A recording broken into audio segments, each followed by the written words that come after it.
In this video, we will be working through the preparation exercise for your practical 1. After this, you should be able to complete all the questions in Prac 1. So we're going to start with just the basic layout of R and R Studio. So you can see here, I've already opened my R script. If you want to create your R script from scratch, you would just click over here and say you want a new R script, or you could have gone here to File and said new file, and then from there you can choose R script as well.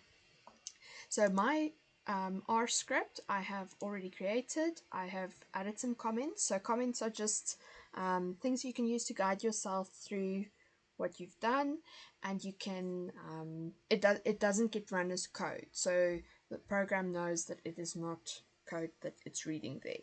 So then we also have a console, which you'll see us using quite a bit, and you have your environment, and you can see your plots here at the bottom right, also your help file, any files you have available, etc. So the console, the difference between the console and the R script is just in the R script, you can save that script and rerun it later again. Anything you do in the console, once you close R Studio, it's going to be gone. So difference between R Studio and R is just that R is the language that we can code in. It does have its own interface, which is a little bit harder to use. So we recommend that you use R Studio because it's just easier. You can see what's going on with your data much faster. So first thing we're going to do is load our data set. So to do that, I'm going to use the data function. So I just start typing here, and it's quite useful when we start typing functions. R does predict what we can use. So I've just seen here that data was highlighted. That's a function that I want. So I'm going to press the tab button on my keyboard and it auto completes it for me. So the data set that I'm interested in is the iris data set. So you can use the inverted commas version, or you can do it without inverted commas. Both will work. And the next step will be to use the or to run this code. So I can do that by either pressing or clicking on the run button here, or you can see as I hover over it, it's going to give me the option to also press Control Enter. So I'm just going to press Control Enter now, and once it's run, you can see what has been run in the console here at the bottom, and you can see that something has happened here in the environment. It's not quite done yet, so it's just saying promise at the moment, but once we start typing here and using the data, it's going to change it, and you'll notice that immediately. So before we can work with the data set, we might want to know what variables we have available, and for that we can use the names function, and we can just enter iris in here. And you can see immediately now it has recognized iris as a data set, and it has 150 observations, 5 variables. So we'll get the names of these variables by running this code. So again, Control Enter, and you can see here we have the sepal length, sepal width, petal length, petal width, and species of these irises available. If I want to view this data, I can also go and use a view function. So the view function with iris, I'm just using the console for this because I don't want to save this code. We'll open that data set in a new tab here at the top, and you can see what it looks like. So I often use this just to get a basic overview of what's happening in my data set. Now, if we go back here, we want to maybe create a numerical summary of the data, and that is done using the summary function. So I'm first going to just run this here at the bottom to show you what it looks like. So summary of iris, and this is what it looks like. But maybe we want to work with this information later on, so we can go and assign this to a different variable. So I'm going to do that now and just call it iris sum, and I will use the exact same code as before. So I'm going to do a summary of the iris data. And if I press enter here, you can see it didn't run my code. After years of coding, I still do this sometimes, so it has to be Control Enter. When we enter code in the console, you can just press Enter and it will run immediately, but for the script, you need to do Control Enter. So I've now created the summary. You can see it's created an object, which is of the format table, and it has a whole bunch of information. So if I want to view what's in that object, it wasn't displayed automatically, so I can go do, or just call that object here and run that code, and you can see it's displaying exactly the same information that we had earlier. Now there's another way of doing this, a nice shortcut that I actually like using. I only learned about this last year. So if you put a bracket around this, round brackets around all of this code, and you run this code, it will automatically display the results here in the console for you. So whenever you put round brackets around code, it will display it once you've run it. I use that quite often now. It helps me to see as I'm working through my code, as I'm coding something maybe a bit more complicated, I can see what's happening at each step. And then when I'm happy with everything, I'll just remove all of those round brackets. But I don't have to go call my objects every single time. Now, next thing we want to do is maybe think about how we can subset data. So a subset is basically just exactly what it sounds like. Take the original data set and just take some of that and put that in a new object. So I'm going to do that now. I'm going to create set1. My variable names, just something to take note of, will be I can choose my own variable names, but I can't choose something that starts on a symbol or a number. It always has to start on a numeric, well, on a alphanumeric character, and then you can insert numbers after that. Can't have any spaces in there either.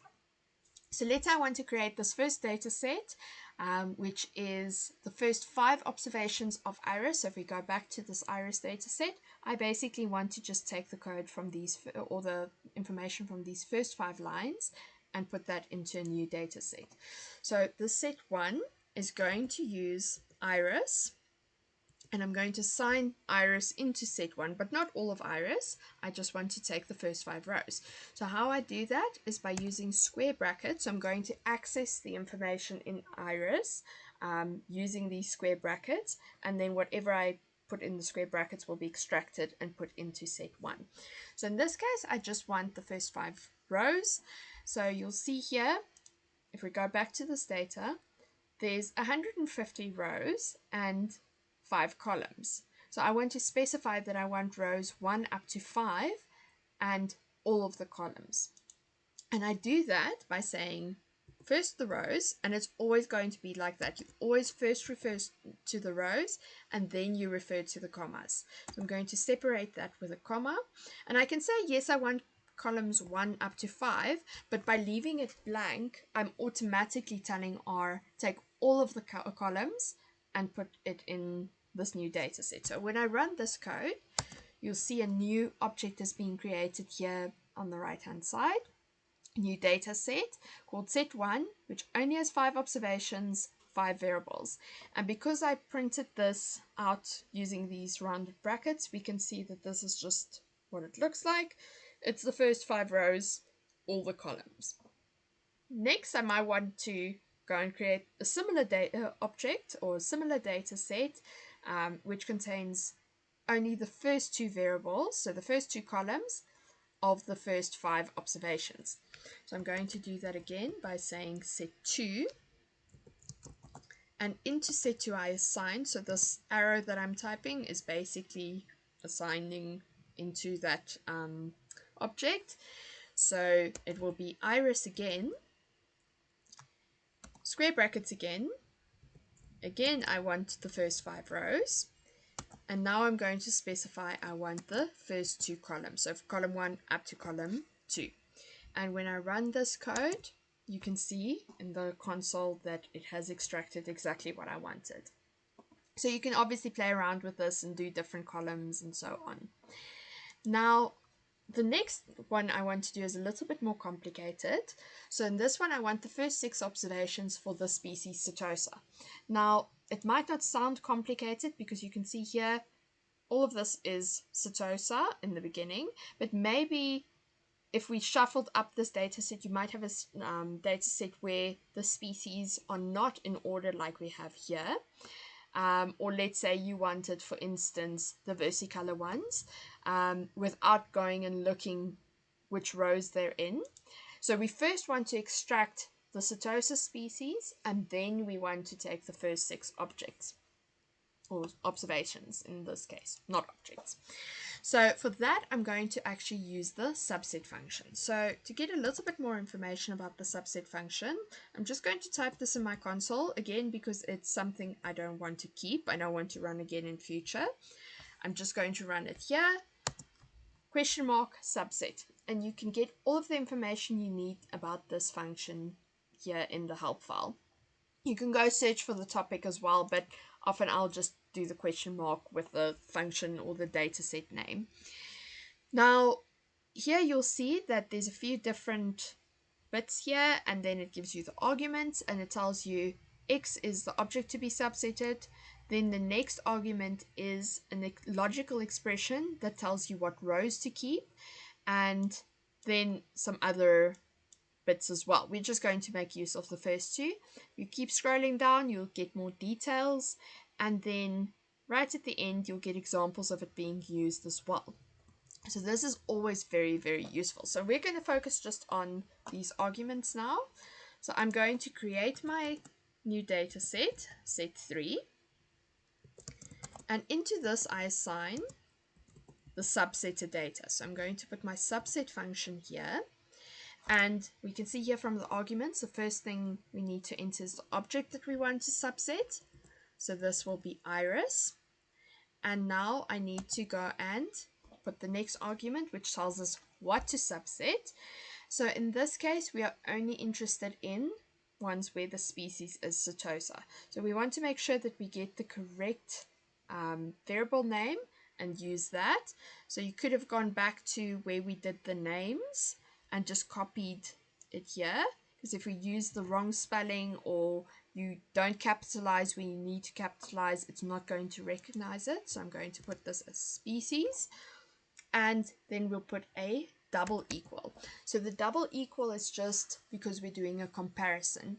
You can technically sometimes use an equal sign instead of typing this arrow that I've been typing, which is just a bracket with a minus sign next to it. Instead of doing that, you could do an equal sign, but there are functions or times when it actually won't work. So best practice in R is to use the arrow for assigning, and then use double equal sign for comparing. And you'll see just now when we do the plot, we'll have an example of when we use a single equal sign. It's almost like assigning, but it's actually better to think of it as it's saying when a specific thing is equal to something in the context of colors or plot symbols, things like that. So or even titles, labels, things like that. Don't get confused though. We'll get to that. You'll see a lot of examples of that in future as well.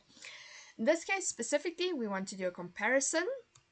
We want to go and say when the species is equal to Setosa. We want these ones. So we want to subset that data. So if I run this code, what happens? You can see it's displayed it for me. It's taken the first 50 observations because they are all equal to Setosa. But that's not actually what we wanted. Before we get to the first 6 observations though, I just want to show you what happens if we misspelled this. So let's say we use the capital S, then ran this code, then you can see that our set 3 is actually empty because there was nothing that corresponded to that. So that's why cases are very, very important here. So let's just rerun this, and you can see we again now have 50 observations in our data set, but we actually only want the first 6. So we're going to go back to what we did here in the beginning and just say square bracket. Let's just extract from this new data set. We are going to extract rows 1 up to 6, all of the columns. And if I run that, you'll see that set 3 now only has 6 observations, 5 variables. And that's exactly what we wanted.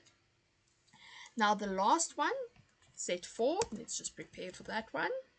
Set 4, we want to go and assign everything from iris where the petal lengths are less than 3.5 centimeters. But actually, it's not even everything, we just want the species. But we'll leave that for last. So first we're going to just see if we can extract everything with a petal length less than 3.5 centimeters. And then we'll get to the species part. So how do I know this is in centimeters? Again, I can go type here in my console $iris, and when I run that, I get that information here. It tells me a dataset description whenever that's available, and you can see here then also the format of the data. You can see where it came from, references, and examples of it being used. So in our case, we're just interested in knowing what measurement units were used, and if we read here, it says this dataset gives the measurements in centimeters for all of these variables. So that is where the centimeters came from. So I'm going to start again by subsetting. Going to use a subset function.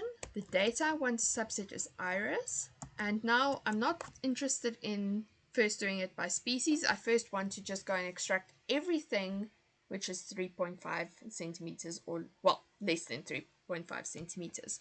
So I'm going to now go type this as my petal length. So going back again to my variable names, which I had here at the top, could just run this code again to see that.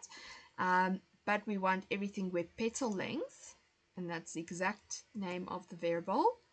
So I go copy that, I paste it in here, and that petal length must be less than 3.5.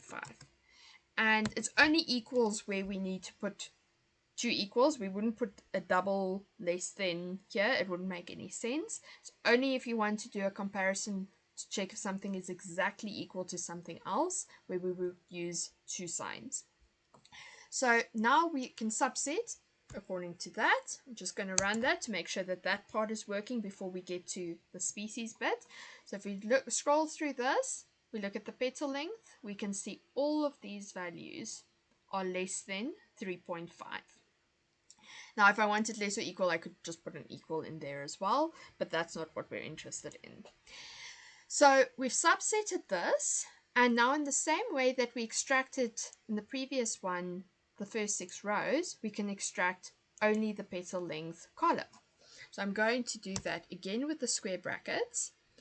I want all of the rows, so that's why I'm leaving it blank, not specifying which rows. I want all the rows where the column is species, or just the species. So it sounds a little complicated, but we're going to keep the rows, but only the column that corresponds to species. So for that, you can go and look and see, oh, the 5th column is the one that has the species. So I only want to keep the column 5. But it could be that we maybe want to add some columns in here, or things get shuffled up. So it would be much easier to actually just specify what the variable is. So I can go and type here species and type that correctly. So if I run this code, you'll see that at the moment, set 4 is 53 observations of 5 variables. It's now, when I run this, going to change. It's actually moving it over into the values, because now it's no longer a data set as such. It's just one column of values. You can see what's been printed out here. Those are all of the species at each of the different, for each of the ones that the petal length is less than 3.5 centimeters. So I've just said that goes into a new data set. And I could have, of course, gone and done it with multiple columns. I could have said I want the specific petal length and the species. There's ways of doing that as well. So that gets a little bit more complicated again, so we're not going to focus on that today. But if you want to challenge yourself, you can see if you can figure that out. Now let's go back to the next question. Calculate the average sepal width of the Setosa species. Again, there's more than one way of approaching this. So we could create a data set which only contains Setosa. So that would be very similar to what we did here for set 3, except we wouldn't specify the rows. Or we can reference the data directly. So either way, you should get to the same answer. I'm just showing you the second way now, but you can go and try it by first doing a subset and then just getting the mean of that. If that feels simpler to you, that's perfectly fine. So I'm going to do this here. I'm going to call it Setosa mean sepal width, because that's what we're working with here. And into that I assign the mean of the irises. So we start always with the dataset name. Take iris, and then to access the sepal width, I'm going to put a $sign and then say go select that and press the tab on my keyboard. So this now at the moment means that I'm going to take the average of all the sepal widths in the iris dataset. If I run this code, you can see that that is my answer. But that's not what the question asked us. The question asked us calculate the average sepal width for only the Setosa species. So this is now at the moment for all the different species. So to do it for just the Setosa, we can go and access this data again and say, but let's just go specify which ones. So I'm going to put the square brackets again. I'm going to put my condition here. So iris, put the $sign so that I can access the species, and basically just go say that this should only be done if it is for Setosa. And I can run this and we get the average then here. Now, if I had misspelled it or I had used a capital letter when the data actually doesn't have capital letters, and I run this code, you'll see that I'm now getting the answer, not a number. So NaN is for not a number, which should immediately tell me, if I think of this data, what it looks like. That's impossible. It can't be not a number unless there's missing data, which we know there isn't. So that should be a hint that maybe I've spelled it wrong. So if I go and correct this and I just put the lowercase s again, then you can see I get back to my answer. So those are things to pay attention to. Now the last thing I want to show you guys is how to do a normal probability plot. And there's more than one way of doing probability plots. We are going to focus on the normal probability plot here. So I'm going to go look at the QQnorm function. Again, useful to go to the help and see exactly what it does. You can see there's a few different functions. So it specifies here there's a QQplot function, but that works for 2 data sets. Here we have 1 data set and a distribution. Then there's a QQline function that we'll use just now as well. And again, if you scroll down, you get syntax and you get examples. So I'm going to focus here just on the syntax so that we know what to enter. So plots, we don't need to put the round brackets around them because it will automatically create a plot and output. So you don't need to do that. So we're just going to put here QQnorm. And then we need to specify the data. So the data we want to use is iris, and we want to do this for the sepal lengths. So just need to get the right one here again, sepal length. And if I press enter or control enter at least on this, you will see that we get our plot. But if we look at this plot, the title is not very descriptive. We would want to maybe include what variable we're working with here, because if I show this plot to someone, they will have no idea what this is about. They'll see it's a QQ plot. They'll know it has something to do with normality, but they won't know what variable I'm dealing with. So if we go back here to help, you can see here that we have arguments in this function where we can specify the X label, the Y label, and the main title. So I'm going to go do that now and just call this main. And you can see here it's predicting main equal to, and this is where we would use the single equal sign appropriately. The main title has to be equal to, and because this is a string or just normal text, I would put it in quotation marks. Single quote should work as well. You can go and try that. So I'm going to call this here normal QQ plot of the sepal lengths. And when I run this code, you can see that my title has now been updated. So now the only missing thing that we still need is our straight line. So I'm going to use the QQLine function. And again, in this one, we would want to go and specify that this is for iris and sepal length. So I'm going to use the same data to go set up this QQLine. And when I run that, it adds that line onto my plot. So you guys now need to go and think about whether this is correct for a normal distribution. Does this show us that there's maybe a normal distribution, or this data follows a normal distribution? If you're unsure, maybe go Google what does a QQ plot look like, or a probability plot look like if the data is normally distributed, just to get a feel for it. We'll get into more of that in the next practical.